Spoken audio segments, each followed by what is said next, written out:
Foreigners इतने आपके भक्त हैं, वो जो आपने वीडियोस भेजे, उनकी फोटो भेजी, तो मुझे देख के बड़ा अचंभा हुआ। क्या चार्ट देख के बताया जा सकता है कि किसको कौन सी बीमारी होगी भविष्य में, और आप बीमारियां ठीक कर देती हैं, वो कैसे करते हैं? एस्ट्रोलॉजी एक ऐसी विधा हमें ईश्वर ने दी है जो हमारे दिव्य ऋषियों ने दिव्य दृष्टि से हमें दिया है कि आप इसका इस्तेमाल करिए, आप अपने भविष्य को जानिए और भविष्य को अगर आप देखते हैं कि अच्छा समय आ रहा है, उस अपॉर्चुनिटी को यूज करिए। मान लीजिए रिलेशनशिप इशू है या उसकी हेल्थ में कोई दिक्कत है, तो आप क्या बताती हो?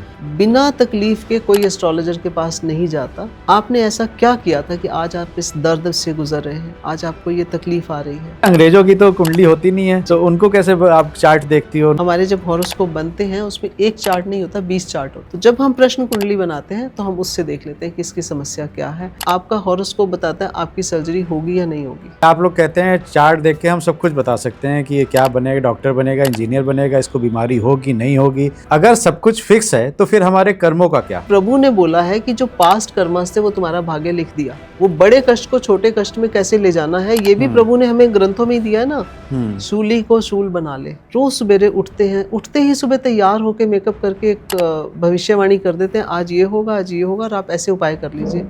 क्या व्यक्ति सारा दिन उपाय करता रहेगा? दावा करते हैं ना, मेरे सामने 4 लोग आके कहें कि कौन सा 24 घंटे में अरबपति बन गया या करोड़पति बन गया। अच्छे कर्म करिए, अच्छी सोच रखिए, तो आप अपने भविष्य को, उसके लिए आपको सही गुरु की आवश्यकता है। उसके बिना आप सोचो कि 24 घंटे में कोई भी करिश्मा होगा, नहीं होगा। वशीकरण भी सिखाया जाता है एस्ट्रोलॉजी के साथ में। आप किसी इंसान को वशीकरण करके क्या पाएंगे? फलाने की बीवी के साथ ये कर दीजिए, पड़ोसन के साथ ये कर दीजिए, ये सब गलत मिसगाइडिंग है। जितने भी एस्ट्रोलॉजर, सबको मैसेज देना चाहूंगी कि पहले साधना करो और ऐसे उल्टी सीधे रेमेडीज मत दीजिए। अभी दीदी मैंने आपको एक रील भी दिखाई थी, वो कह रही है कि अपने अंडरवियर में परफ्यूम डालो। क्या आप सड़क के ऊपर खड़े होकर नंगा नाच कर सकते हैं? ऐसी अश्लील बातें कैसे आप मीडिया के सामने बोल सकते हैं या कर सकते हैं? ऐसी रेमेडीज का प्रयोग न करना चाहिए, न ऐसे लोगों को देखना चाहिए। मैं चाहती हूँ कि इनके ऊपर बैन लगना चाहिए।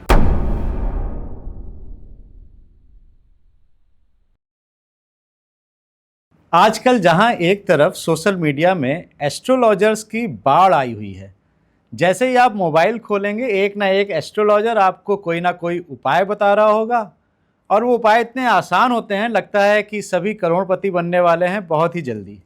नमस्कार, वंदे मातरम, जय हिंद। एक बार फिर से आपका बहुत बहुत स्वागत है तिवारी जी टॉक शो के इस बहुत ही खास एपिसोड में। खास इसलिए कि आज हमारे साथ में हैं प्रीति जी शर्मा, जो कि एस्ट्रोलॉजर हैं, वास्तु स्पेशलिस्ट है, और डिवाइन पावर से कनेक्ट करके ये बहुत सी मुश्किलों से चुटकियों में छुटकारा दिला देती हैं। आपके इतने चाहने वाले इंडिया में नहीं हैं जितने कि फॉरेन में हैं। जब मैम ने मुझे फ़ोटो भेजी यूरोपियन की और यूएस में, जब इतने इनके मैं बोलूँ कि भक्त हैं, तो मैं भी देख के हैरान हो गया। प्रीति मैम, बहुत बहुत स्वागत है तिवारी जी टॉक शो में। धन्यवाद तिवारी जी, बहुत बहुत तहे दिल से शुक्रिया आपका। आपने आज मुझे ये प्लेटफॉर्म दिया जहां हम बैठकर कुछ अपनी सोसाइटी को कुछ अच्छा देना चाहेंगे।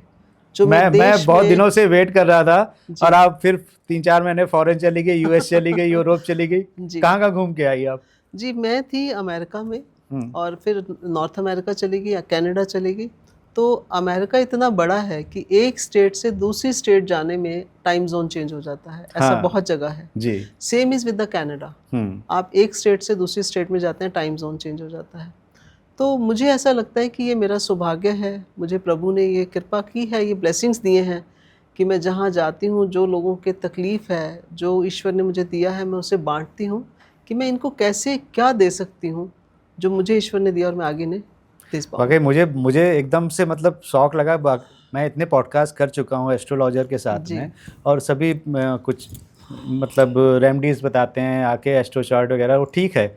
लेकिन फॉरेनर्स इतने आपके भक्त हैं, वो जो आपने वीडियोस भेजे, उनकी फ़ोटो भेजी, तो मुझे देख के बड़ा अचंभा हुआ। तो आपका ये कहना है कि आप एस्ट्रोलॉजी का चार्ट देख के ये भी बता देती हैं कि उसको कौन सी बीमारी भविष्य में हो सकती है, किस अंग में कौन सी बीमारी होगी, हार्ट की होगी, पेट की होगी, ये भी आप बता दोगी जी। और बहुत सी बीमारियां आपने ठीक भी करी, क्योंकि मुझे जैसा आपने बताया है कि कोरोना में करीब 5000 पेशेंट आपने हील करे थे जी। देखिए, ऐसा होता है कि एस्ट्रोलॉजी क्या है, सबसे बड़ी बात है एस्ट्रोलॉजी क्या है। एस्ट्रोलॉजी एक ऐसी विधा हमें ईश्वर ने दी है जो हमारे दिव्य ऋषियों ने दिव्य दृष्टि से हमें दिया है कि आप इसका हर युग में इस्तेमाल करिए, आप अपने भविष्य को जानिए, और भविष्य को अगर आप देखते हैं कि अच्छा समय आ रहा है तो उसे उस अपॉर्चुनिटी को यूज़ करिए। पहले राजा महाराजा इसका सदुपयोग करते थे, और जब भी कोई कुछ भी कार्य करना होता था तो राजा महाराजा हमेशा राज ज्योतिषी होते थे, उनसे पूछते थे कि हमें किस समय क्या कार्य करना है। इवन जो एक किसान होता था वो भी खेती में बीज डालने वक्त सोचता था कि मैं कौन से ऐसे मुहूर्त में बीज डालूं कि मेरी फसल अच्छी हो। तो ये है बात विश्वास की, और ज्योतिष गणना बहुत बड़ी चीज़ है। और आपने शुरुआत में कहा कि आज तो भीड़ लगी हुई है, तो मैं सबको यही कहना चाहूँगी कि ये जो भीड़ है ये बहुत ही दर्दनाक है। इस भीड़ में जो कहते हैं ना कि एक डॉक्टर इतनी बड़ी डिग्री लेता है, फिर उसके बाद स्पेशलाइजेशन करता है, 12 साल पढ़ाई करने के बाद, 10 साल पढ़ाई करने के बाद उसको जाके कहीं काम करने का मौका मिलता है। बिल्कुल। और जो आज आ रहे हैं एस्ट्रोलॉजर, जस्ट एक डिप्लोमा पेड 25,000 50,000 डिप्लोमा लिया, वीडियो लिए, PDF लिया, और वो आज एस्ट्रोलॉजर बन गए। इवन 500-500 रुपए में कोर्स हो रहे हैं एस्ट्रोलॉजी के। में कोर्स हो रहे हैं, 2100 रुपए में, 1100 रुपए में कोर्स हो रहे हैं जी। तो हमारे को जो हमारे गुरुदेव मिले हमें, आई एम ब्लेस्ड कि वो बहुत ही एक नाम है उनका विश्व में। और मुझे जब उन्होंने फर्स्ट टाइम ये सिलेक्ट किया कि तुम ये साधना करो, मुझे एस्ट्रोलॉजी नहीं सिखाई, मुझे पहले साधना करवाई। पहले वो तपाते हैं आपको, पहले सधो, अपने इंद्रियों पे कंट्रोल करो।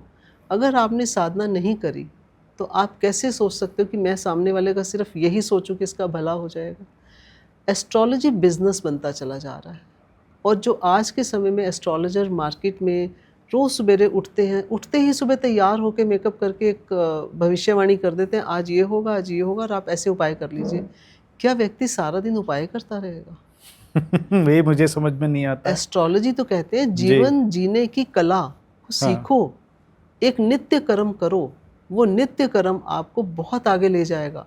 नित्य जो दान पुण्य हमारे बचपन से हम देख रहे हैं, छोटे छोटे दान, वो हमारे घरों में सबके यहाँ चल रहे हैं कि आटे के अंदर हमने थोड़ा सा हल्दी मिला दी ताकि हमारे घर में सुख समृद्धि रहे। जब हम रोटी बनाते हैं तो पहली रोटी गाय की बना देते हैं, दूसरी कौवे की बनाते हैं, तीसरी कुत्ते की बना देते हैं। ये एक संस्कार है, ये रेमेडीज़ नहीं है, ताकि हमें एक आदत पड़े, हमारे अंदर एक काइंडनेस रहे कि हम कैसे सबका भला कर सकते हैं। जब आप दान करते हैं और आप वीडियो डाल रहे हैं फेसबुक पे कि मैं दान कर रहा हूँ, वो दान नहीं है प्रभु, वो दान नहीं है, उसका कोई फल नहीं मिलेगा। बल्कि दान के लिए कहा गया एक हाथ से दूं, दूसरों को पता भी ना चले। सीधे से तो उल्टे को पता नहीं होना चाहिए, दान का मतलब ये है।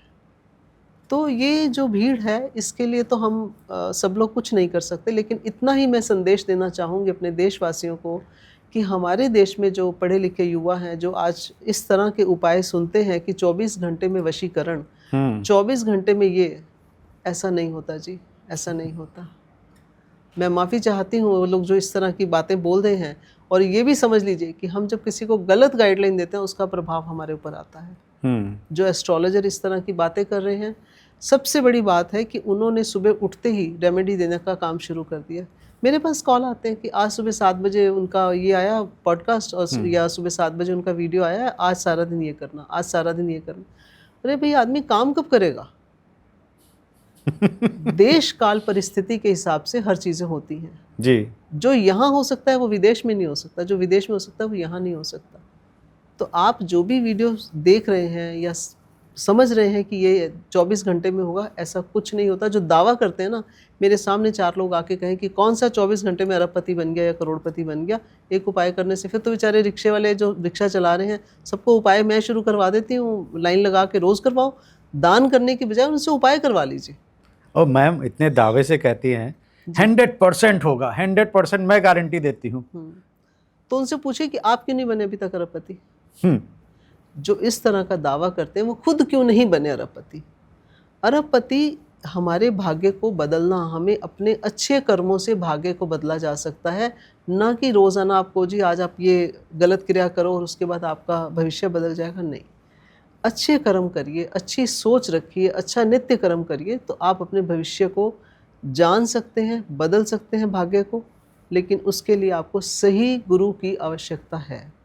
उसके बिना आप सोचो कि 24 घंटे में कोई भी करिश्मा होगा, नहीं होगा। अब तेज पत्ते में लिख के वो जलाने से हाँ जी, होगा नहीं कुछ। रोज तेज पत्ते जल रहे हैं, रोज दालचीनी के रेट बढ़ रहे हैं, वो इलायची ले लो, दालचीनी ले लो, बिकॉज हाँ। इसे कहते हैं अंधविश्वास। हम्म। ऐसा अंधविश्वास इन्होंने फैलाना शुरू कर दिया है कि ये करो, ये हो जाएगा ये। और सबसे बड़ी दुर्घटना जो मैंने सुनी है कुछ लोगों की लाइफ में हो रही है, वो कह रहे हैं जी हमें वशीकरण के लिए जो जो उपाय बताए जा रहे हैं वो किसी ग्रंथ में नहीं है। हाँ, ये मैं पूछना भी चाहता था आपसे। जी इससे पहले भी एक पॉडकास्ट मैंने किया था, एस्ट्रोलॉजर थे वो, जी तो मैंने पूछा था आप लोग को एस्ट्रोलॉजी सिखाई जाती है, वास्तु, तो ये क्या वशीकरण भी सिखाया जाता है एस्ट्रोलॉजी के साथ में, ये भी कोर्स में है? बिल्कुल नहीं है, बिल्कुल नहीं है। अगर आप प्रभु को पाना चाहते हैं, पहला वशीकरण तो उनके साथ करिए ना, जो आपको सब कुछ दे सकते हैं। आप किसी इंसान को वशीकरण करके क्या पाएंगे? टेम्परेरी कुछ, मटेरियलिस्टिक। जी। आप प्रभु पे वशीकरण करके दिखाइए ना मुझे। वो कहते हैं वशीभूत होना है तो सरेंडर करो, प्रेम से मेरे पास आओ। प्रभु कहते हैं तू एक कदम चल के आ, मैं 100 कदम लेने आऊँगा। लेकिन ये कभी नहीं कहते कि रोज़ रात को ये सब बर्न करने से ऐसे आपको रिजल्ट आएंगे, ऐसा नहीं होता। ये किसी ग्रंथ में नहीं लिखा कि वशीकरण कर लीजिए या किसी को भस्म कर दीजिए। ये भी बोला जाता है कि आप फलाने की बीवी के साथ ये कर दीजिए, पड़ोसन के साथ ये कर दीजिए। ये सब गलत मिसगाइडिंग है और ये हमारे लिए एक शर्म की बात है कि हम चाह कर भी उन लोगों को रोक नहीं पा रहे, कह नहीं पा रहे। कैसे कहें? कोई सुनेगा हमारी? उनको लगेगा नहीं 24 घंटे में शायद करिश्मा हो जाएगा, लेकिन वो करिश्मे नहीं होते, वो आपको भटकाया जा रहा है। रोज़ सुबह 7 बजे उठ के जो वीडियो डलते हैं कि आज ये करना, आज ये करना। एंड उससे भी शर्मनाक बात यह है कि कोई ड्रेसिंग सेंस नहीं है। अगर आपको मॉडलिंग करनी है तो आप उस तरह के कपड़े पहनेंगे ना। अगर आप कोई अच्छा कार्य कर रहे हैं, अगर आप, मैंने तो बड़े बड़े फिल्म स्टार्स को देखा है, अगर वो मंदिर में जाते हैं, गुरुद्वारे में जाते हैं, उनके अंदर भी डिसेंसी है कि हमें कपड़े कैसे पहन के जाने हैं। लेकिन जो आज हमारा ये एस्ट्रोलॉजी का प्रोफेशन है, यहाँ मर्यादा नहीं है। यहाँ लोग समझ नहीं पा रहे कि जो आप अपना आचरण इस तरह का दिखा रहे हैं वो दुनिया को क्या मैसेज देंगे। आप मैसेज अच्छा दो ताकि हमारी सोसाइटी में एक नई ऐसी क्रांति आनी चाहिए कि लोग भगवान से भक्ति में, शक्ति में, काइंडनेस, मर्डर्स ना हो, नेगेटिविटी ना हो, गलत कार्य को कैसे रोका जा सकता है, ये शिक्षा देनी चाहिए। आप महिला हैं, आपने बोल दिया। अगर ये कोई पुरुष बोलता है ये बात, तो अभी महिला शक्ति खड़ी हो जाती है कि हमारी पहनावे पे आप कैसे सवाल खड़ा कर सकते हैं। ये इंडिविजुअल के ऊपर है। हाँ जी, देखिए ऐसा होता है, पहनावा कभी गलत नहीं होता, लेकिन अगर आप किसी सोसाइटी में जा रहे हैं, अगर किसी की डेथ हो जाती है, क्या आप वहाँ इस तरह के कपड़े पहन के जा सकते हैं? बिल्कुल नहीं। आपने बड़े बड़े फिल्म स्टार की डेथ में देखा है कि लोग सफ़ेद कपड़ों में, पूरी बाजू के, एक डिसेंट तरीके से जाते हैं। जी, इसीलिए जाते हैं। सभ्यता वही है, वहाँ उनकी एक एक्टिंग है, एक रोल है। अगर एक आदमी को एक भिखारी का रोल करना है तो वो उसी तरह एक्ट करेगा, एक राजा का रोल करना है तो वो उसी तरह एक्ट करेगा। लेकिन एस्ट्रोलॉजी गुरु, धर्म गुरु जो हमारे हैं, उनकी मर्यादाएं हमारे ग्रंथों में दी हुई हैं कि हमें उनका पालन करना पड़ेगा। अगर आप वो नहीं कर सकते तो आप कोई और प्रोफेशन ले लीजिए, आप बन जाइए मॉडल, क्या दिक्कत है? किसी ने मना नहीं किया, आप डॉक्टर बनिए, इंजीनियर बनिए, मॉडल बनिए, जो मर्जी करिए। बट अगर आप किसी ऐसे प्रोफेशन को ले रहे हैं जहां आप दुनिया का भला करना चाहते हैं, तो सबसे पहले अपने ऊपर सोचिए कि क्या हम ये ठीक कर रहे हैं, क्या हम सही दिशा में जा रहे हैं, क्या हम अपनी सोसाइटी को सही दिशा दे रहे हैं। तो मेरा ये मानना है कि इन चीज़ों का ध्यान रखना चाहिए। चलिए दीदी, आपने मैसेज तो दे दिया, मानना ना मानना उनके ऊपर है। बिल्कुल। मुझे लगता है कमेंट ना आ जाए कि आप कौन होती हैं बोलने वाली। हाँ जी, हाँ जी, हाँ जी। बहुत से लोग पर्सनल हो जाएंगे, अपने घर में देखो पहले। हाँ जी, इस तरह के मैसेज आते हैं। बिल्कुल जरूर देखना चाहिए। मेरी भी बेटी है, शी इज़ अ डॉक्टर। हाँ। और उसने, मैं आपको पूरी लाइफ की अगर उसकी फोटोग्राफ दिखा दूँ, उसने आज तक कभी ऐसे कपड़े नहीं पहने होंगे, क्योंकि उसने मुझे एक दिन बोला था, बहुत अच्छी बात। उसने बोला अगर एक डॉक्टर हॉस्पिटल में या क्लिनिक में या इस तरह के कपड़े पहन के बैठेगा तो पेशेंट को ठीक नहीं कर सकता। उसको ये सोचना पड़ेगा मेरा प्रोफेशन क्या है। और क्या कभी आपने किसी डॉक्टर को देखा है ऑपरेशन थिएटर में या किसी क्लिनिक में ऐसे कपड़े पहनते हुए? उनको पता है हमारी मर्यादा क्या है। ये पार्ट ऑफ ट्रेनिंग है। उनको ओथ दिलवाई जाती है। क्या एस्ट्रोलॉजी जो आज कर रहे हैं वो ओथ ले रहे हैं कि हम दुनिया का सिर्फ भला करेंगे, हम गलत रेमेडीज़ नहीं देंगे? कोई नहीं कर रहा। अगर हमें 25 साल हो गए हैं, हम आज तक सोचते हैं कि अभी ये इतनी गहरी साइंस है। तिवारी जी, इसमें 55 ब्रांचेस हैं। एक जन्म कम है इसको पूरा पाने के लिए। हमारी क्या विसात है, हम तो आज भी रोज़ नई रिसर्च कर रहे हैं। हम आज भी चाहते हैं हमारे गुरु से हमें कुछ और मिल जाए जी। और वो जो हमें दे देते हैं हम उससे चाहते हैं कि इसके ऊपर और गहराई में हम काम करें। आपके साथ तो प्रैक्टिकली कल हुआ है जो मैंने आपसे प्रॉमिस किया था और मैं नहीं आ सकी। जी, तो जी। आपने देखा कि मैं क्यों नहीं आई। नहीं, कुछ कह रहे हैं कि शराब का दान भी करिए तो भी आपका शुक्र अच्छा देखिए हो ये जो जाएगा। बोलते हैं कि शराब का दान करिए, और दिवाली पे लोग शराब बंटवा रहे हैं, ये भी मैंने सुना है कि शराब बांटी जा रही है जी। कि इससे आपका शुक्र अच्छा हो जाएगा। मैं तो ये कहना चाहूँगी आपके ज़रिए, आपके इस पॉडकास्ट के ज़रिए, कि जो ऐसी गंदी गलत रेमेडीज़ दे रहे हैं, किसी का भविष्य खराब करना हमारे को नहीं शोभा देता। हमारे को एक संकल्प लेते हैं जब हम साधना करते हैं कि हम किसी का भला करेंगे। कुछ चीज़ें ऐसी हैं जो हम अपने ऊपर भी अप्लाई नहीं करते तिवारी जी, हम सिर्फ दुनिया के लिए करते हैं। लेकिन अगर वो कोई ये कह रहा है कि जी शराब पीने से शुक्र अच्छा होगा, यहाँ मैं चाहती हूँ कि ऐसी गलत लोगों को जो इस तरह की स्टेटमेंट दे रहे हैं, यहाँ पे कहीं ना कहीं कंट्रोल लगना चाहिए। आप सोसाइटी को क्या कह रहे हैं कि आप शराब पियो और आप गाने सुनो, बिल्कुल गलत है। आपका शुक्र ज़रूर खराब हो जाएगा जो ऐसी बातें बोल रहे हैं, ये मैं आपको गारंटी करती हूँ। जो ऐसी बातें ऐसी शिक्षा लोगों को दे रहे हैं उनका ज़रूर खराब होगा। आप बताइए भाई, शुक्रवार का दिन है, आप माँ लक्ष्मी की पूजा करिए। शुक्रदेव कौन है? माँ लक्ष्मी की पूजा करिए, मंदिर में जाके माँ लक्ष्मी के आगे ये अच्छे फूल चढ़ाइए, अच्छा प्रसाद चढ़ाइए, ताकि अच्छे संस्कार लीजिए। आप ऐसी बातें कैसे बोल सकते हैं? बहुत शर्मनाक बात है ये। अभी दीदी मैंने आपको एक रील भी दिखाई थी। हाँ जी। अब मैं आपसे बोलने में भी थोड़ा सा हिचक रहा हूँ। हाँ जी। उसमें आपने देखा, वो कह रही है कि अपने अंडरवियर में परफ्यूम डालो और हाँ जी। पार्ट्स में ये। आप मुझे एक बात बताइए कि क्या आप सड़क के ऊपर खड़े होकर नंगा नाच कर सकते हैं? कोई व्यक्ति कर सकता है? ऐसी अश्लील बातें कैसे आप मीडिया के सामने बोल सकते हैं या कर सकते हैं? पहली बात तो ये बिल्कुल ऐसे शब्दों का प्रयोग और ऐसी रेमेडीज़ का प्रयोग ना करना चाहिए, ना ऐसे लोगों को देखना चाहिए, ब्लॉक कर देना चाहिए। लोग इन्हीं को देख रहे हैं, किया क्या जाए? इनको ब्लॉक व्यूज इनके करना आ रहे चाहिए, हैं। इनको ब्लॉक करना चाहिए, क्योंकि ये हमारे बच्चों को, हमारे परिवार को, हमारी संस्कृति को खराब कर रहे हैं। मैं इसके बिल्कुल खिलाफ हूँ। अगर आप किसी को इतनी गंदी रेमेडीज दे रहे हैं, इसका मतलब आपके पास ज्ञान के नाम पर शून्य है, कुछ नहीं है आपके पास। आपने वही कोई डिप्लोमा खरीद लिया है 25,000 रुपये का, और उसके बाद आप लोगों को बेवकूफ़ बना रहे हैं। तो ये जो इस तरह की रेमेडीज़ हैं कि आप अंडरवेयर में परफ्यूम लगा दीजिए, या गलत अपने अंडरगारमेंट से कप वो निकाल के, लौंग निकाल के हस्बैंड को खिला दीजिए, ये भी मैंने देखा है रील में। क्या आप समझते कि ये आप शिक्षा दे रहे हैं हमारी सोसाइटी को?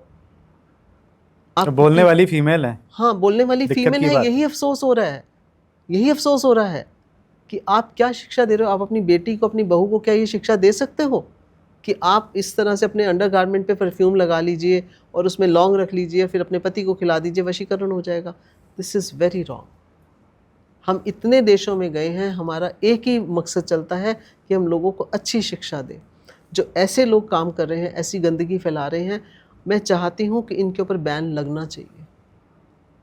हर चीज़ की सीमा है, बिना सीमा के आप कुछ नहीं कर सकते। अगर आप लिमिट क्रॉस कर रहे हैं तो इसका मतलब ये है कि आपका ज्ञान ज़ीरो है, शून्य है। आपको यहाँ पे इस प्लेटफॉर्म पे आने का कोई हक नहीं है।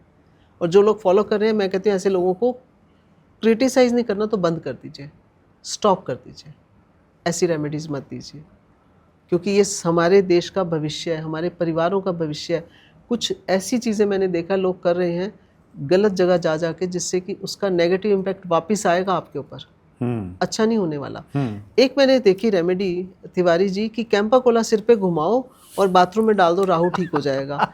ये कौन से ग्रंथ में कैंपा कोला आई और कहाँ से आई जी?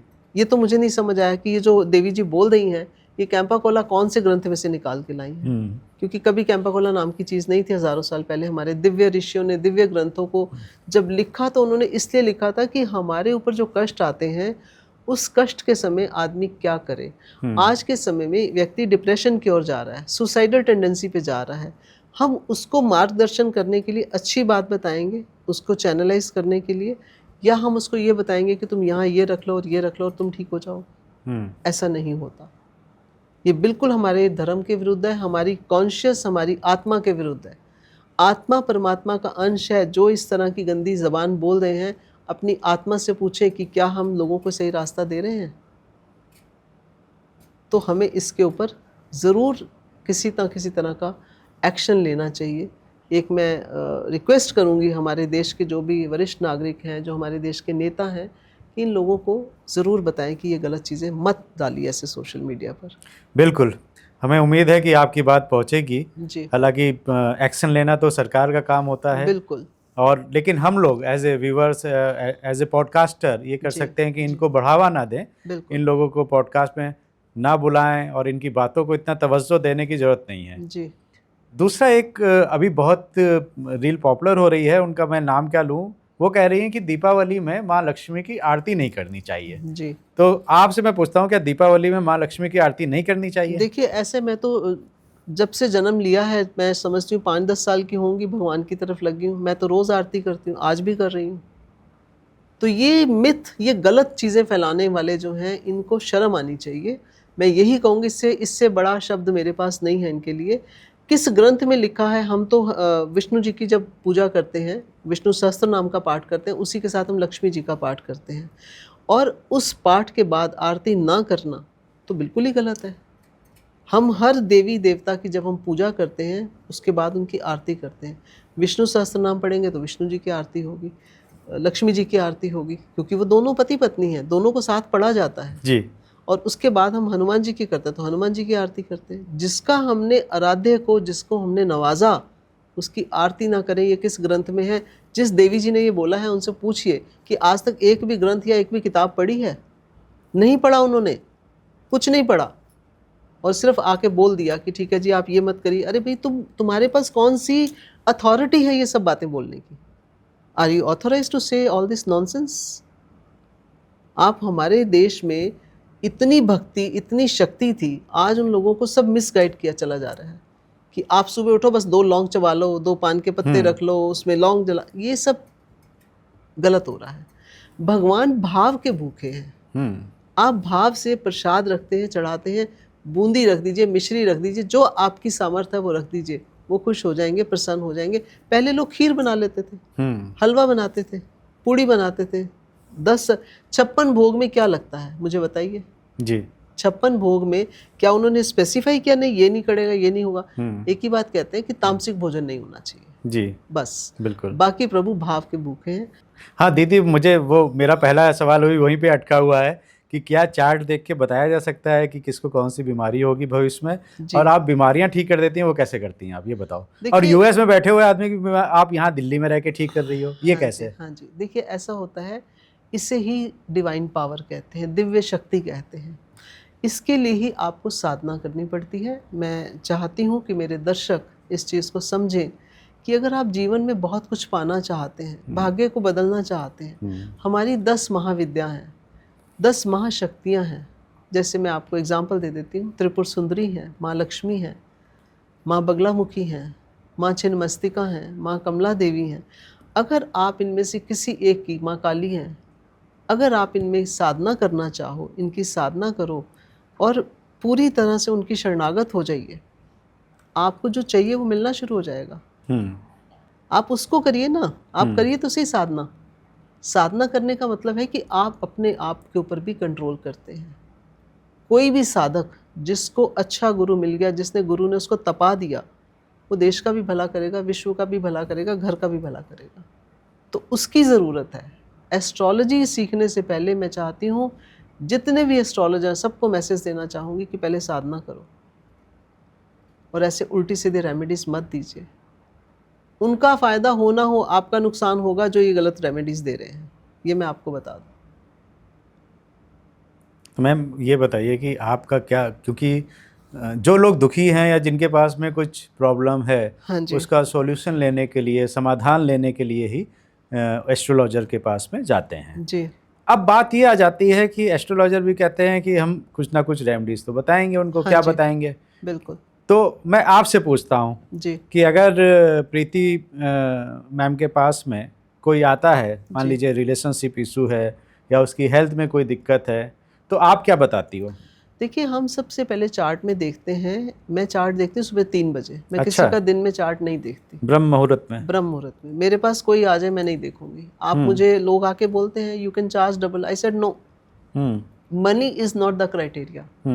वो जो मुहूर्त है, उस मुहूर्त में जो भी कार्य आप करते हैं उसमें एक डिवाइन पावर होती है, एक दिव्य शक्ति होती है जो ये बताती है चार्ट देख के कि पास्ट कर्मास क्या थे। आपने ऐसा क्या किया था कि आज आप इस दर्द से गुजर रहे हैं, आज आपको ये तकलीफ आ रही है।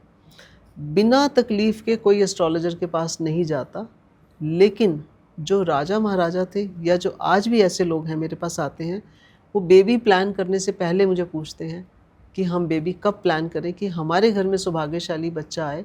और मैं इस पे भी काम करती हूँ कि महीने में 10 तिथियाँ बताती हूँ। अच्छा। इस तिथि में प्लान करिए, 9 मंथ 9 प्लैनेट आपके घर की दशा और दिशा बदल देंगे जब वो बच्चा आपके घर में जन्म लेगा। और आपने विदेश की बात की है, मैंने विदेशों में लोगों को करवाया है। मेरी क्लाइंट है, पेडिट्रिशियन है, खुद डॉक्टर हैं, और उनको 3 बार मिसकैरेज हो गया, बेबी नहीं हो रहा था। तो मैंने उनसे बोला, जब मैं उनसे मिली एक मीटिंग में अब्रॉड में, तो मैंने उनसे कहा, मैंने कहा देखिए ऐसा है, चार्ट देखकर मैं 100% श्योर करती हूँ आपको बेबी होगा, बट अगर आप 9 मंथ मेरे हिसाब से जो मैं आपको बताऊंगी आप करेंगे। और मैंने क्या बताया उनको, मैंने एक मंत्र बताया कि आप रोज सुबह उठेंगे, इस मंत्र को करेंगे। किसी अंग्रेज को मंत्र सिखाना इतना आसान नहीं होता, लेकिन वो इतना रिलीजियसली उसने किया। मैं आपको उनका वीडियो भेजूंगी। उन्होंने मुझे कहा कि आपने जो हमारे घर में ये 9 महीने हमारे घर जो बच्चा अभी तक नहीं हो रहा था, बच्चा हुआ भी, और बच्चा जो हुआ ऐसे लग रहा है वो डिवाइन सोल है। अच्छा। यस। और उसके बाद उनकी जो प्रोग्रेस हुई घर में, हाँ। जो उनकी लाइफ में चेंजेस आए, बिकॉज अभिमन्यु की कहानी कौन नहीं जानता। हाँ। माँ के गर्भ में उसने सब कुछ सीख लिया था जी। चक्रव्यूह में कैसे जाना है, वापिस आना नहीं सीख पाया था जी। क्योंकि मदर सो गई थी। हाँ। तो अगर आज हम अपनी देश की जो महिलाएं हैं, जो लड़कियां आज कंसीव नहीं कर पा रही, आईवीएफ की तरफ जा रही हैं, मैं उस पर भी बताती हूँ कि आईवीएफ करवाना है। अगर आपकी उम्र बढ़ चुकी है, 40 साल की हो गई है, तो आईवीएफ कौन सी तिथि में करवाना चाहिए ताकि आपका आईवीएफ सक्सेसफुल हो। ऐसे ऐसे केसेस आते हैं तिवारी जी कि आईवीएफ भी फेल होता है, 4 बार फेल हो गया, 5 बार फेल हो गया। हाँ, होता है। इट्स वेरी पेनफुल प्रोसीजर जी, वेरी कॉस्टली अफेयर। आप इतना आसान मत समझिए, लेकिन अगर वो फिर भी नहीं होता तो एक औरत के ऊपर, एक लड़की के ऊपर क्या बीतेगी। तो हम उसको उस समय गाइड करते हैं चार्ट देख के कि आपको बेबी तो 100% दिखा रहा होगा, लेकिन आपको क्या करना है। चार्ट देख के बताते हैं कि आप इष्ट की पूजा करो। आप जो बोलते हैं मैं सुबह 40 चालीसा पढ़ रहा हूँ, उसका फ़ायदा नहीं मिलेगा। आपके चार्ट में, पंचांग में सबसे पहले क्लियर होता है कि आपके करण कौन थे, आपके इष्ट कौन है। एक साधे सब सधे। आप एक को साथ लीजिए, एक शक्ति के साथ जुड़ जाइए जो आपका चार्ट बोलता है कि आपको इसकी आराधना करनी चाहिए, आपको मिलना शुरू हो जाएगा। तो चार्ट में जो आपने सवाल किया, उस चार्ट में हम देखते हैं पास्ट लाइफ में क्या प्रॉब्लम थी, ये जो इस लाइफ में भी चल रही है, और आने वाले समय में अगर गोल्डन पीरियड आ रहा है तो आप इसे कैसे और बढ़िया बना सकते हैं। आने वाला जीवन कैसे हमारी गोल्डन चेयर बन सकती है जहाँ हम बैठ सकते हैं। और अगर बुरा वक्त आ रहा है, तूफान आ रहा है, तो हम उसको समझा देते हैं ये जो तूफान है ये सब कुछ बहा के ले जाएगा। अगर आप शांत होके प्रभु का सिमरन, ये पर्टिकुलर चीज़ करोगे, ये मंत्र करोगे, ये पाठ करोगे, आपके रास्ते उस तरह से जो बहुत बुरी तरह से ख़राब होने हैं वो नहीं होंगे। उस पाठ को करिए, उस विधि को करिए, उस नित्य कर्म को अपना लीजिए। सुबह सिर्फ 24 घंटे में 24 मिनट अगर आपने दे दिए, तो मैं समझती हूँ कि कितनी भी बुरी दशा होगी, जो हमारे यहाँ कहा जाता है शनि की दशा है, राहु की दशा है, उसका इफ़ेक्ट कम होता है, उसका नेगेटिव इम्पैक्ट कम होता है। तो ये हम चार्ट में बताते हैं। रेमेडीज़ भी बताते हैं। रेमेडीज़ होती है कि अगर इस ग्रह की दशा आ गई है, उससे रिलेटेड आपको ये दान भी करना चाहिए। जब आप दान शुरू करते हैं, आपके स्वभाव में बदलाव आना शुरू हो जाता है। आपके अंदर जो अहंकार है वो ख़त्म होना शुरू हो जाता है। अगर आप कभी गुरुद्वारे में गए हों, लोग बर्तन मांज रहे हैं, लोग जूते साफ कर रहे हैं, और वो करोड़पति हैं, अरबपति बैठे हैं। देखा है मैंने। हाँ, तो क्यों कर रहे हैं वो? इसलिए कर रहे हैं कि उससे अगर आप बर्तन जूठे साफ करते हो, सेवा करते हो किसी गुरुद्वारे मंदिर में जाके, तो आप ये मान लीजिए कि उस आदमी के अंदर अहंकार नहीं आएगा। कनॉट प्लेस हनुमान मंदिर में जी। I was the first person जिसने वहाँ झाड़ू पोछा लगाना शुरू किया था। अच्छा। और उसके बाद मुझे देख, मेरा बेटा बहुत छोटा था जब मैं जाती थी, तो उसके बाद वहाँ लोगों ने शुरू कर दिया। तो जो महंत थे मुझे उन्होंने कहा कि ये आपने शुरुआत की है। रात के 2 बजे तक वहाँ पे फूल पैरों में चिपके हुए हैं, प्रसाद पैरों में चिपक रहा था। लेकिन एक शुरुआत की ज़रूरत है। अगर मैं कर सकती हूँ तो आप सब भी कर सकते हो। तो ये रेमेडी बताइए ना आप अपने पॉडकास्ट में या अपनी रील्स में कि जी आप अपने बच्चों को ये शिक्षा दीजिए, मंदिर जाएं, गंद नहीं फैलाएं, वहाँ पे अगर कुछ गिरा हुआ है उसे उठाएं, वहाँ पे सफाई करें, 15 मिनट श्रमदान कर दीजिए ना। आज मंगल के ऊपर कितना शोर मचा हुआ है कि ये साल मंगल का है, मंगल का है। किसी ने बोला कि अगर आप ब्लड डोनेट करेंगे तो आपका मंगल ठीक हो जाएगा? नहीं, किसी ने नहीं बोला।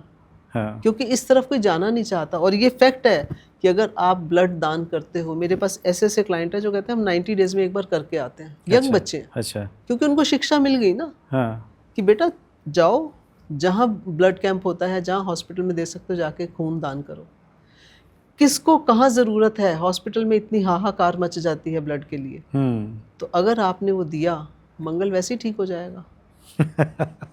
तो क्या खून नहीं निकलाएंगे? हाँ, मंगल कैसे ठीक हो या ना हो। हाँ, तो ये ऐसे दान हैं जो हमारे अंदर अच्छी भावना लाते हैं, अच्छे संस्कार लाते हैं। अच्छा, अंग्रेजों की तो कुंडली होती नहीं है। हाँ जी। तो उनको कैसे आप चार्ट देखती हो, उनको कैसे देखिए, बताती ऐसा हो? होता है, न्यूमरोलॉजी भी काम करती है ना। हाँ। एस्ट्रोलॉजी, न्यूमरोलॉजी, हमारे पास काफ़ी फॉरेनर ऐसे हैं जिनके पास कुछ भी नहीं होता। हाँ।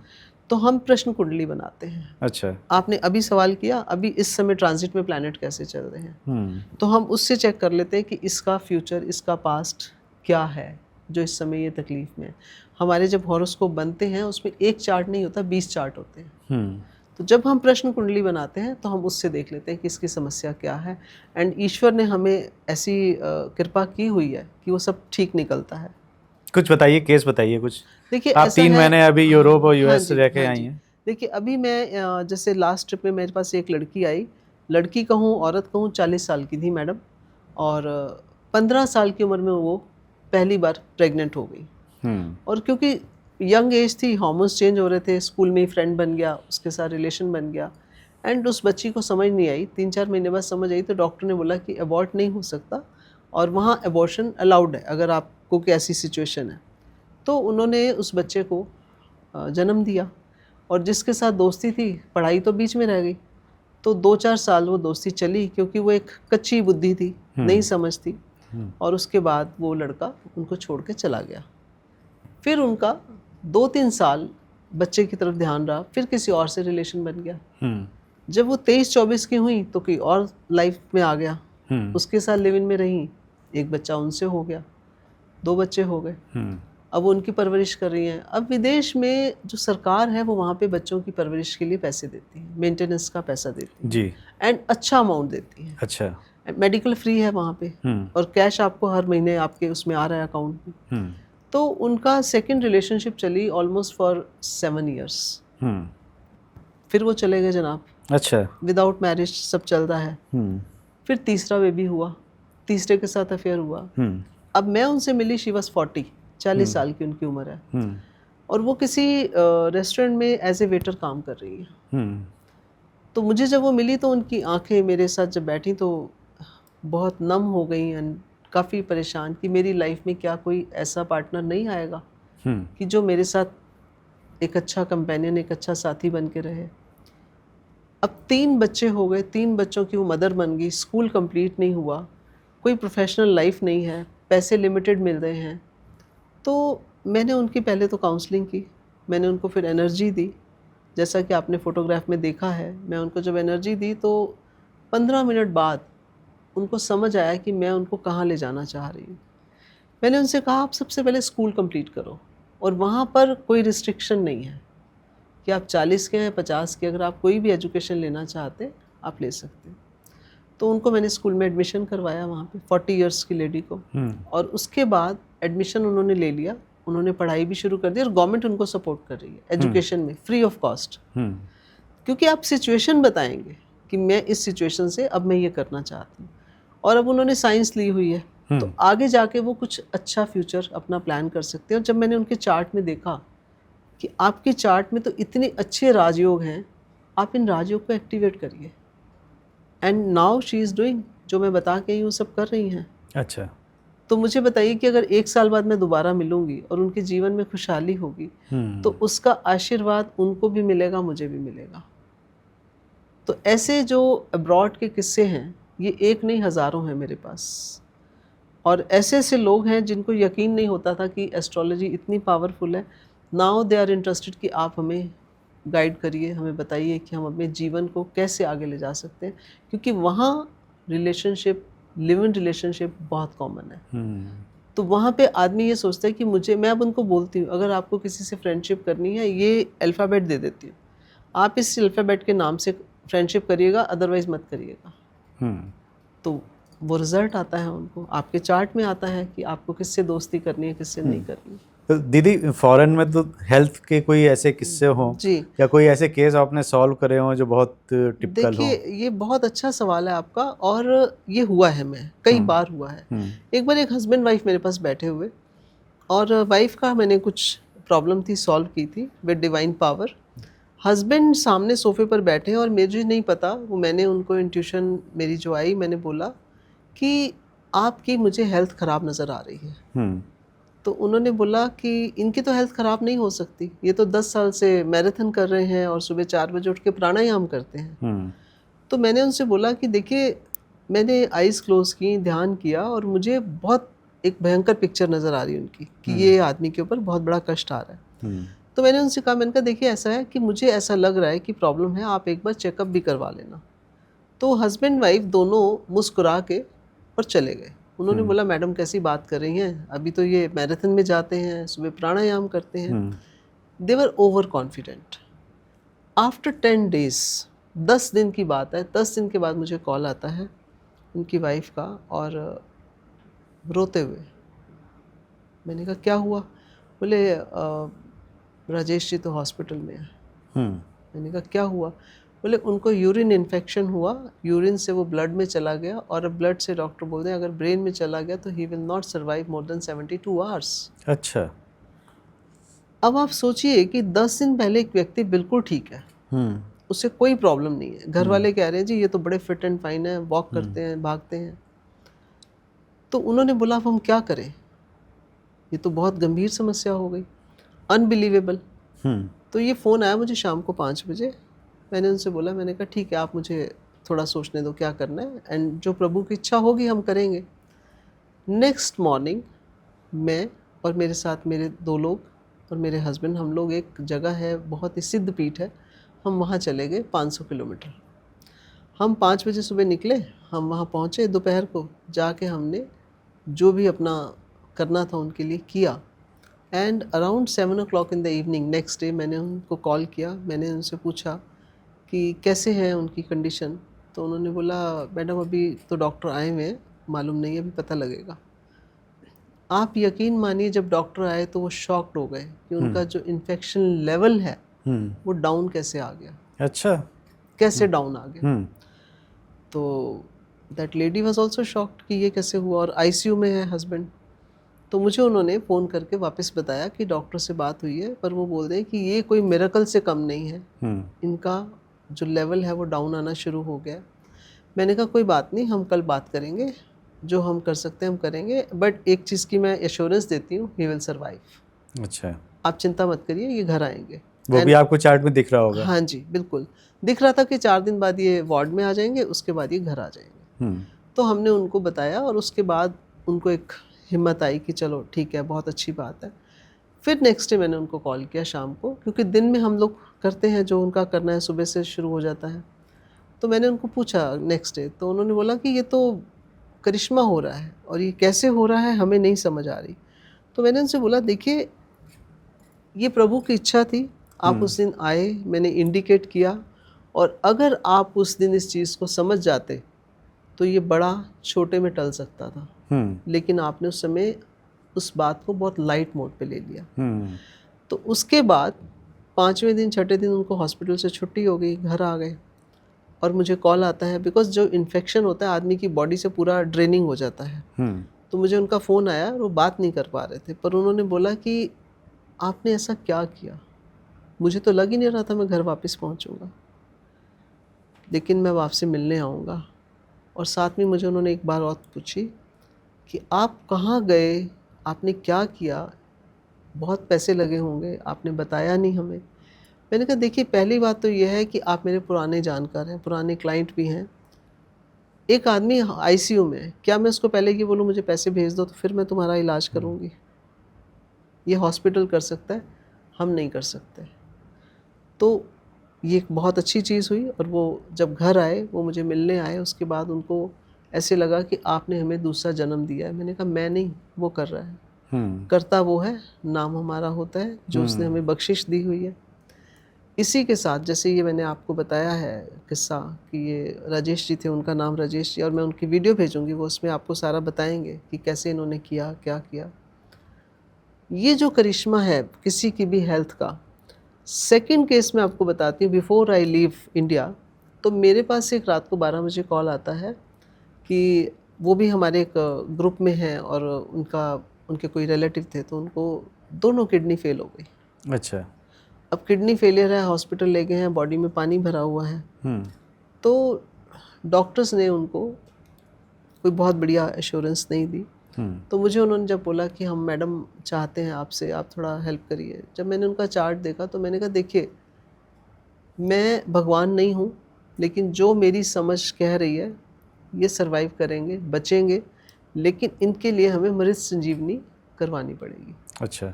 मृत संजीवनी पूजा होती है, जिसमें हम काफ़ी बड़े, उसमें जैसे महामृत्युंजय के साथ हम संपुट लगा के मंत्र करवाते हैं। तो उन्होंने बोला कि आपको कंफर्म है ये इनकी लाइफ सेव होगी? मैंने कहा 100% होगी। मुझे नहीं पता, मैंने बोल दिया। और उसके बाद हमने उनकी मृत संजीवनी करवाई। वो हॉस्पिटल में है, लैपटॉप पे वो देख रहे हैं, लाइव हो रहा है।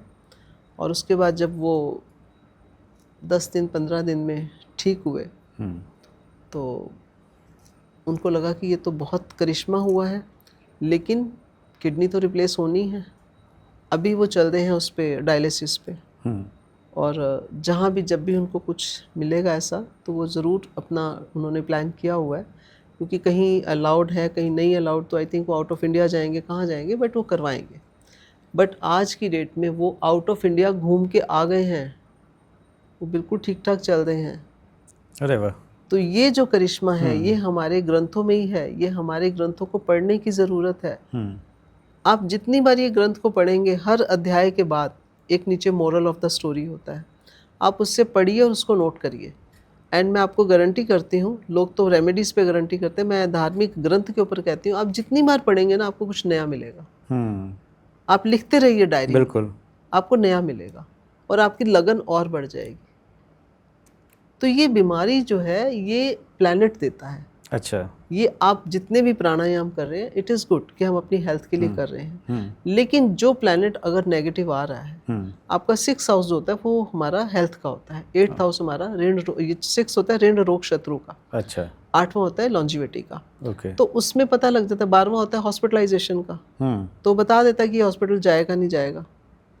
तो अगर जाएगा तो वापस आएगा नहीं आएगा। हमारे चार्ट में तो देखिए, जो काल निर्णय है वो तो ये भी बता देता है कि मृत्यु घर में होगी, सड़क पे होगी या हॉस्पिटल में होगी। ये भी पता चल जाता है। यस, काल निर्णय जो जानते हैं वो बता देते हैं। हम तो उसको पढ़ते, आप भी बता देते हैं? बिल्कुल बता देते हैं, लेकिन हम बताते तब हैं केयरफुल करने के लिए। हम डराने के लिए नहीं बता सकते कि भाई तुम्हारा ऐसा, नो।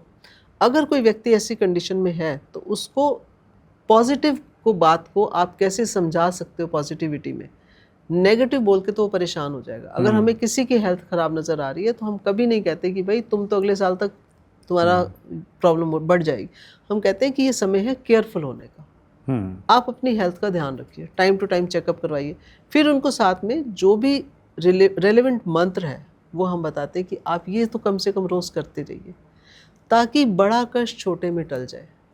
तो ये है किस्सा, बीमारी को कैसे कंट्रोल करें, कैसे ठीक करें। क्योंकि आपके चार्ट में आ रहा है किडनी फेलियर किसको होता है, कार्डियक अरेस्ट किसको होता है, लोअर बैक प्रॉब्लम किसको होती है, ये चार्ट बोलता है। आइज़, जो बच्चे 22 अक्टूबर से 30 अक्टूबर के बीच में पैदा होते हैं, आप चेक कर लीजिएगा, सूर्य और शुक्र पास पास होते हैं, उस डिग्री बहुत मैटर करती है। मैक्सिमम बच्चों की आंखें उस समय, जो बच्चे उस पीरियड में पैदा होते हैं, उनको चश्मा जल्दी लगता है। अच्छा। ये एक रिसर्च है हमारी। कैंसर किसको होता है ये भी हम चार्ट देख के बताते हैं कि इस व्यक्ति को कैंसर होगा, इसको क्रोनिक डिसीज होगी, लेकिन ये बच जाएगा।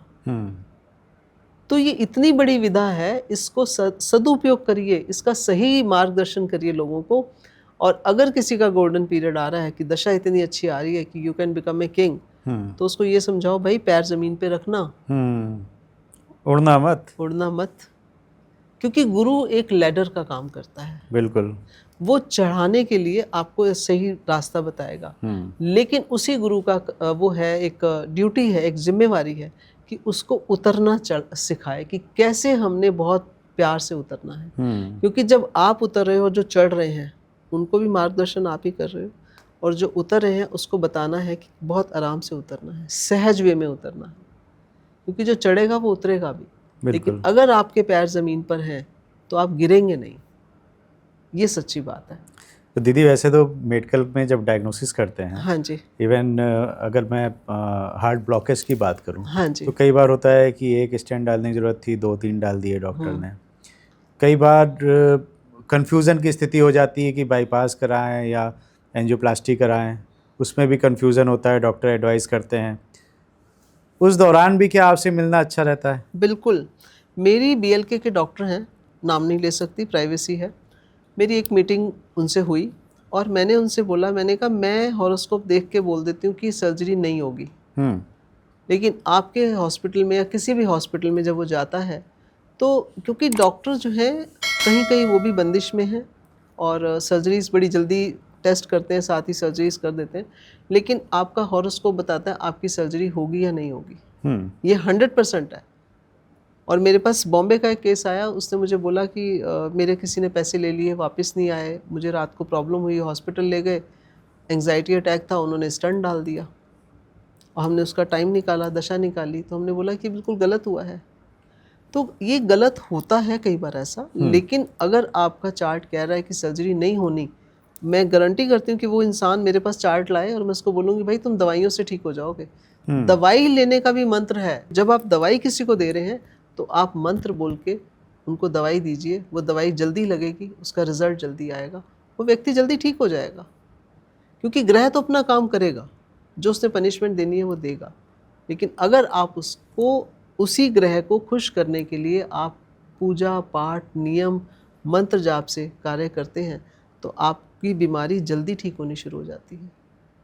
लेकिन दीदी यहाँ पर एक कंफ्यूजन का पॉइंट ये आता है जी कि एस्ट्रोलॉजर से मैं बहुत ये सवाल पूछता हूँ जी कि आप लोग कहते हैं चार्ट देख के हम सब कुछ बता सकते हैं कि ये क्या बनेगा, डॉक्टर बनेगा, इंजीनियर बनेगा, इसको बीमारी होगी नहीं होगी, इसकी फाइनेंशियल कंडीशन कैसी रहेगी। तो अगर सब कुछ फिक्स है तो फिर हमारे कर्मों का क्या? और एक तरफ आप बोल रही हैं कि ये बीमारी होगी होगी, इसके चार्ट में है जी और आप दूसरी तरफ ये भी कहती हैं कि मैंने बहुत सी बीमारियों को ठीक किया, जी तो फिर आप उसके कर्मों को जो उसको भोगना था उसमें आप कहीं ना कहीं हस्तक्षेप कर रही हैं। नहीं, आप यही मैं आपको, ये अच्छा है आपने क्वेश्चन जो ये किया है, और मैं लोगों को बताना चाहूँगी कि प्रभु ने बोला है कि जो पास्ट कर्मस थे वो तुम्हारा भाग्य लिख दिया। ठीक। पास्ट कर्मस, जो जब बच्चा जन्म लेता है तो हम कुंडली देख के कहते हैं भी इसको तो महालक्ष्मी योग है, बहुत बढ़िया बच्चा है ये तो। अब आपने कहा जी हम हस्तक्षेप कर रहे हैं उसकी लाइफ में, अगर उसको डिसीज़ आई है, बीमारी आई है, उसका कोई पूरा पुण्य कर्म भी होगा कि वो मेरे पास पहुंच गया। वो बड़े कष्ट को छोटे कष्ट में कैसे ले जाना है, ये भी प्रभु ने हमें ग्रंथों में ही दिया है ना। शूली को शूल बना ले, और ये तभी पॉसिबल है अगर आप किसी अच्छे साधक, सिद्धि वाले व्यक्ति के पास जाते हो, गुरु के पास जाते हो। देखिए आपने जो सवाल किया इसका एक और जवाब दे देती हूँ। एक पति पत्नी को बच्चा नहीं हो रहा था, ये हमारे ग्रंथों की कथा है, मेरी नहीं है। उनको बच्चा नहीं हो रहा था, वो बड़ी भगवान की भक्ति करते थे, बच्चा नहीं हो रहा, क्या करें। अब मैं इसको कनेक्ट कर देती हूँ मार्कंडे ऋषि जी से। मार्कंडे ऋषि जी का नाम सुना है, जिन्होंने दुर्गा सप्तशती लिखी है जी। ठीक है। मार्कंडे ऋषि जी के जो माता पिता थे भगवान के भोलेनाथ के भक्त थे। अब उनको इतनी साधना करने के बाद संतान की प्राप्ति नहीं हो रही, वो क्या करें। जब दोनों हस्बैंड वाइफ पूरी तरह से प्रभु के चरणों में बैठ के अश्रुधारा बह रही है कि प्रभु इतनी भक्ति करने के बाद भी आप हमें संतान नहीं दे रहे, तो कहाँ जाएं? प्रभु प्रकट हो जाते हैं। तो प्रभु कहते हैं कि तुम्हारे को संतान चाहिए ना, मैं तुम्हारी भक्ति से प्रसन्न हूँ, मैं तुम्हें संतान दूंगा। लेकिन 2 विकल्प हैं, या तो संतान होगी दीर्घायु मंदबुद्धि, या संतान होगी अल्पायु तीव्र बुद्धि। आपको क्या चाहिए? अब उन्होंने बोला जी ऐसा है प्रभु, हमें, दोनों ने विचार किया, हस्बैंड वाइफ ने, उन्होंने कहा कि हमें अल्पायु तीव्र बुद्धि चाहिए। प्रभु ने कहा तथास्तु। अब उनके भाग्य में संतान नहीं थी, लेकिन उनकी भक्ति ने, भगवान ने वरदान दे दिया। ठीक है, अब उनके यहाँ संतान होती है। वो संतान है मार्कंडेय ऋषि जी। जब मार्कंडेय ऋषि जी 16 साल के हुए, उनकी मृत्यु का समय आ गया। माँ बाप परेशान, लेकिन वो बच्चा अपने माँ बाप को देखता था भोलेनाथ की रोज सेवा करते हुए। वही बच्चे ने सीखा गर्भ में, वही बच्चे ने सीखा बाहर आके, वो भी उनकी उसी तरह भक्ति करता था। जब यमराज आए, धर्मराज ने भेजा यमदूतों को, तो मार्कंडेय ऋषि जी भोलेनाथ जी की सेवा कर रहे थे। शिवलिंग को पकड़ा हुआ उन्होंने, और जब वो आए तो उन्होंने शिवलिंग को यूं पकड़ लिया। आज भी उनके बहुत जगह आपको मंदिर मिलेंगे जहाँ इसी पोज में वो बैठे हैं जी। तो उन्होंने बोला कि तू मुझे कैसे ले जा सकता है? वो कहता मेरा तो कार्य यही है। अब वो जब आता है पास, फिर उसके पास ऐसी एनर्जी होती है, ऐसी शक्ति होती है कि उसके करीब नहीं पहुंच पाता। वो प्रार्थना कर रहा है भोलेनाथ जी को। भोलेनाथ जी प्रकट हो जाते हैं। भोलेनाथ जी उस यमदूत को बोलते हैं कि तू इसे नहीं ले जा सकता। इसके माँ बाप ने इतना तप किया, उनको वरदान मिला। आज इसने इतना तप किया है कि इसे अब अमृतत्व का मैं वरदान देता हूँ। उनको आज भी मार्कंडेय ऋषि जी को बताया गया हमारे ग्रंथों में कि वो चिरंजीवी हैं। आज भी उनके जगह जगह मंदिर हैं। लोग जाते हैं, अपनी अरदास लगाते हैं, अपनी अर्जी लगाते हैं, वहाँ पे उनके कार्य सिद्ध हो रहे हैं। तो जब हम एक ग्रंथ में ऐसी कहानी पढ़ते हैं कि ये ऐसा हुआ, ये मैंने कहानी बताई, लेकिन मेरे पास लाइव भी ऐसे लोग हैं कि जिन्होंने कहा कि हमें तो बच्चा नहीं हुआ, 18 साल हो गए, क्या करें हम? तो हम उनको गाइड करते हैं कि आप ये पर्टिकुलर पूजा करिए, रोज़ करिए, और प्रभु कब प्रसन्न हो जाएंगे ये मुझे नहीं पता, क्योंकि मैं 24 घंटे में तो बच्चा नहीं किसी को दे सकते ना। हम तो कहते हैं कि भाई अगर चाहिए तो 24 घंटे क्या हो सकता है, 24 महीने लग जाए। बट आप अपना कर्म करते रहिए एंड भाग्य को आप बदल सकते हैं। अगर आप पूरी तरह से सरेंडर होके कोई भी भक्ति कर रहे हैं, किसी के भी शरण में है, 100% आपको रिजल्ट आएगा। तो हम हस्तक्षेप नहीं कर रहे, हम मार्गदर्शन दे रहे हैं। आप ये करिए, अगर आप जीवन में अपने गोल अचीव करना चाहते हैं, आप इससे 100% गोल अचीव करेंगे। और ऐसे हज़ारों किस्से हैं मेरे पास, हज़ारों लोग हैं जिनको मैं आप कहती हूँ कि आप ये करो, ये काम होगा।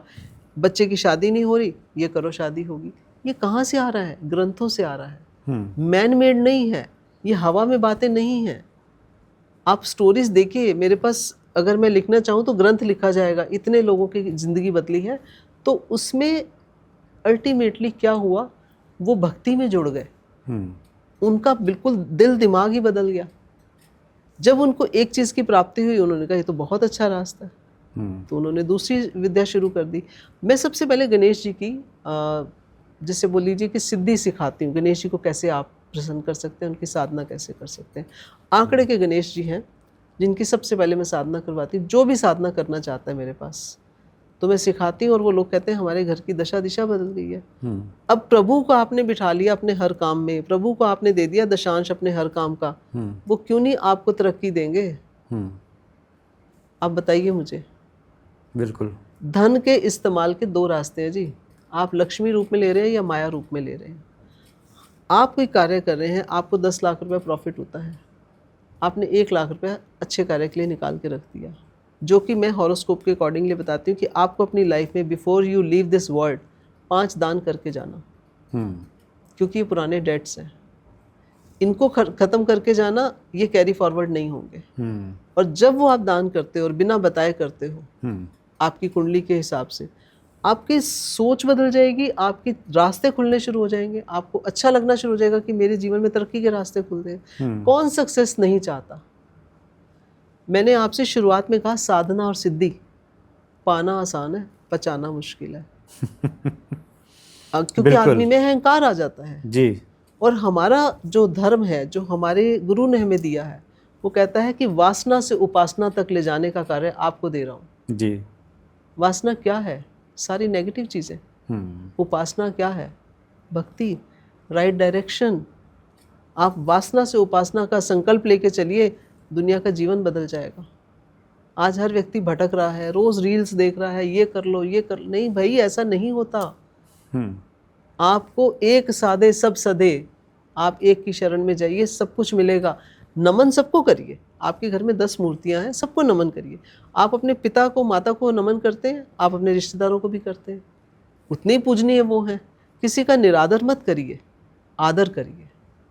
जब आप आदर करते हैं, जब आप सरेंडर करते हैं, जब आप ये कर रहे हैं, तो आपके बच्चे फॉलो करेंगे।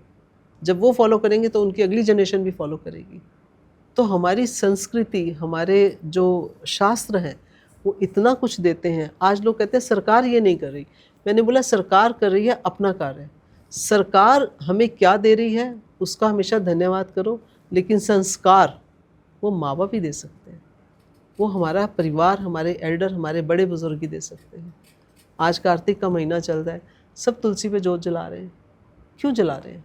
कुबेर जी को लोग साल में एक ही बार पूछते हैं। मैं समझती हूँ कि अगर आप मंत्र जो मैं कहोगे तो आपके चैनल पे दे दूंगी। जी, बता दीजिए। हाँ, तो इसमें मंत्र है ओम ह्रीम श्रीम क्रीम श्रीम कुबेराय अष्टलक्ष्मी मम ग्रह धन पूरे पूरे नमः। इसमें कुबेर जी भी आ गए, लक्ष्मी जी भी आ गई, माँ भी आ गई, काली भी आ गई, शक्ति भी आ गई। तो इस मंत्र को आप चैनल पे ज़रूर डालिएगा। इस मंत्र का साधना कर लेंगे अगर आप, स्टार्ट करिए धनतेरस से, पूरा साल करिए, एक माला रोज़ कर लीजिए। और जिस दिन आप साधना करना चाहते हैं 1, 3, 5, 7, 9 जो आपकी श्रद्धा है, जितनी देर आप बैठ सकते हैं। दिवाली की रात आप एटलीस्ट कोशिश करिए कि मैं 11 माला कर लूँ। और इसका क्या प्रभाव मिलेगा आपको? आप प्रभाव चाहते हैं, अपनी लाइफ में उन्नति चाहते हैं, प्रोग्रेस चाहते हैं, 10 दिशाओं से धन चाहिए आपको, आप करिए इस मंत्र को 108 बार दीदी, एक माला 108 की, 108 बार रुद्राक्ष की माला पे और आप कर दीपावली सकते में हैं। 11 माला करनी है। दीपावली पे रात को 12 बजे आप बैठिए, 11 माला करिए। आपकी 1 बजे हो जाए, 2 बजे हो जाए, माता लक्ष्मी को प्रणाम करिए और पूरी तरह दंडवत करिए।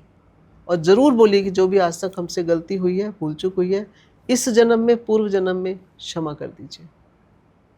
भगवान यही चाहते हैं। और जो दिया जलाएं आप अपने घर में धनतेरस पे, कोशिश करिए 5 दिन का अखंड दिया जला दीजिए। अच्छा। एक घी का, एक तेल का। घी का और तेल का 2 दिए जलाने के पर्पस होते हैं। जो तेल का दिया हम जलाते हैं, हमारे घर की जितनी नेगेटिविटी है, हम हनुमान जी की पूजा ज़रूर करें। हनुमान जी संकट ते हनुमान बचावे, मन क्रम वचन ध्यान जो लावे। जो हनुमान जी की पूजा उस रात से शुरू कर देता है, धनतेरस से, और पूरे 5 दिन कोशिश करो आपके घर में पाठ हो, चाहे सुंदरकांड का हो, चाहे हनुमान चालीसा का हो, चाहे आप बजरंग बाण करिए। आपके जो भी कष्ट हैं वो बड़े कष्ट छोटे में चले जाएंगे। यही कर्म है जो आपने कहा कि हस्तक्षेप नहीं है, यही मार्गदर्शन है, यही वासना से उपासना है। आप 5 दिन ये भक्ति करके देखिए, पूरा साल आपके अंदर एक अलग एनर्जी दौड़ेगी, आपको एंजॉयमेंट मिलेगी कि मैं ये मंत्र करता हूँ, मेरा मन शांत होता है। मंत्र का मतलब क्या है? मन की शांति। मन शांत है तो सब कुछ ठीक है। मन के जीते जीत है, मन के हारे हार। आप मंत्र साधना करिए, मन भी शांत होगा, रास्ते भी खुलेंगे और आपको लगेगा कि मेरी लाइफ में कुछ ना कुछ नया होना शुरू हो गया है। आपने एक बार अगर ये मंत्र कर लिया सिद्ध, आपको अगले साल में दूसरा दूंगी। अष्टलक्ष्मी है ना, 8 अलग अलग मंत्र हैं जी। आप एक तो करिए, बिल्कुल। हमारे दर्शक करें। और सब दर्शकों को मैं चाहती हूँ कि दिवाली इतनी बढ़िया हो उनकी इस बार, लेकिन किसी भ्रमों में मत पड़िए, कोई ये चक्रों में मत पड़िए कि ये करो वो करो, रोज़ सवेरे उठ के ये करो। नो, रोज़ एक नित्य कर्म करिए जो आपके एस्ट्रोलॉजिकल चार्ट में दिया जाता है कि ये आपके इष्ट हैं, उनकी आराधना ज़रूर करिए, उनको नमन ज़रूर करिए, धरती को सुबह स्पर्श जरूर करिए, क्योंकि माता मंगल की, हमारे मंगल उनके पुत्र हैं, तो हमें भूमि पुत्र मंगल को भी हमेशा नमन करना है। सुबह उठ के जो हमारे इष्ट हैं उनका ज़रूर करना है। अपने हाथों को देखते हुए आप नहीं बोल सकते बड़ा मंत्र, इतना ही बोल दीजिए, ओम लक्ष्मी भयो नमः, ओम लक्ष्मी भयो नमः, ओम लक्ष्मी भयो नमः। ऐसे 3 बार आप करिए, अपने हाथों को चूमिए। बहुत सिंपल सा मंत्र है, आपने सुबह सुबह आह्वान कर लिया। अब जो बोल दें कि आरती ना करिए, उनको मैं क्या बोलूँ? हम तो सुबह उठते सबसे पहले उन्हीं को इन्वाइट करते हैं। और आप करना शुरू कीजिए, आपको रिजल्ट आना शुरू हो जाएगा। कर्म के साथ आप भाग्य को बदल सकते हैं। ये चीज बहुत जरूरी है कि कर्म के साथ भाग्य को बदलिए, वासना को हटाइए, उपासना को लाइए, साधना और सिद्धि की तरफ जाइए, जो आपके जीवन में बहुत बड़ा बदलाव ला सकती हैं। जो मेरा संकल्प है, हर देश में, हर घर में एक साधक जरूर होना चाहिए। आप एक ग्रंथ पढ़ना शुरू कर दीजिए, साल में शिव महापुराण पढ़ लीजिए, सावन में अभी चातुर्मास चलता है तो उसमें विष्णु महापुराण पढ़ लीजिए, नवरात्रे होते हैं, आप रामायण पढ़ लीजिए, कोई एक डिसाइड कर लीजिए and you will see the change. बिल्कुल। तो आज दीदी ने इतने अच्छे अच्छे हम लोगों को छोटे छोटे टिप्स दिए हैं। आप वासना को हटाइए, उपासना को लाइए, यस, और ज्यादा भ्रमजाल में मत फंसिए। मत फंसिए। एक सादे सब सादे, सब Yes. सादे सब जात। एक तो सादे एक को सब सादिए। सदे, एक सादे सब सब सदे, सदे, हाँ और सब सादे सब जात। हाँ, सब जात। क्योंकि जब आपको तकलीफ होगी, कोई नहीं आएगा, वो सोचेगा वो जाएगा, वो सोचेगा वो जाएगा। बिल्कुल। तो जो भी आपके इष्ट हैं उनकी आराधना करिए। दीपावली आप सबकी बहुत मंगलमय हो। छोटे छोटे उपाय बताए हैं, मंत्र भी बता दिया है दीदी ने। इस मंत्र को करिए धनतेरस से लेके दीपावली, और दीपावली से लेके अगले धनतेरस तक। अगर आपने पूरे साल कर लिया ये मंत्र तो उसका चमत्कार आप खुद देखेंगे। और अगली बार जब दीदी फिर आएंगी दीपावली में तो आपकी अष्टलक्ष्मी Yes. जो हैं उन सबके मंत्र बता देंगी आप लोगों बिल्कुल। को। तो आपको और आपके परिवार को दीपावली की बहुत बहुत शुभकामनाएं। और तिवारी जी टॉक शो को अभी तक अगर आपने सब्सक्राइब नहीं किया तो सब्सक्राइब जरूर कर दीजिए, और अपनी सेहत का बहुत बहुत ध्यान रखिए।